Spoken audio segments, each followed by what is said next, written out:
మామూలుగా మనం న్యాచురల్గా అయితే ఒక వ్యక్తి పర్చేజ్ కోసం వెళ్ళినప్పుడు మనం ఏం చేస్తాం, వస్తువులు కొన్న తర్వాత ఇన్స్టాంట్గా మనం పేమెంట్ చేయడం జరుగుతుంది.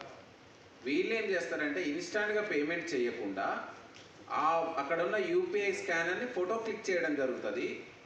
ఆ ఫోటోని ఎవరైతే వీళ్ళ కాన్స్పిరసీలో ఉన్నటువంటి వ్యక్తి ఎవడైతే ఉన్నారో అవుట్ సైడ్ ఉంటారు వీళ్ళు, మేబీ షోరూమ్ అవుట్ సైడ్ ఉండొచ్చు, మేబీ అదర్ స్టేట్లోనే ఉండొచ్చు, ఇంకా అది మనకు ఫర్దర్ ఎగ్జామినేషన్లో తెలుస్తుంది.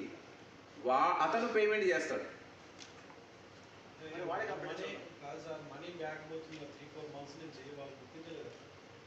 అంటే ఇది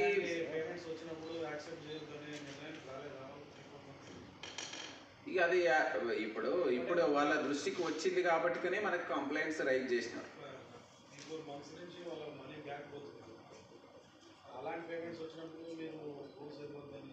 అంటే ఇప్పుడు యూపీఐ స్కానర్ మనం ఎందుకు పెట్టినాము, for the purpose of consumer facility, easy పేమెంట్కి, రియల్ టైం పేమెంట్కి అవకాశం ఉంటుందని. కానీ దీనిలో ఉన్న చిన్న డ్రాబ్యాక్ ఏంటంటే ఎప్పుడైనా రైజ్ చేసుకోవచ్చు, 3-4 డేస్ తర్వాత కూడా రైజ్ చేసుకోవచ్చు గూడ్స్ డెలివరీ అయినాక. దాన్ని ఆసరాగా చేసుకునే అఫెండర్స్ ఈ విధంగా ఫ్రాడ్ చేయడం జరిగింది.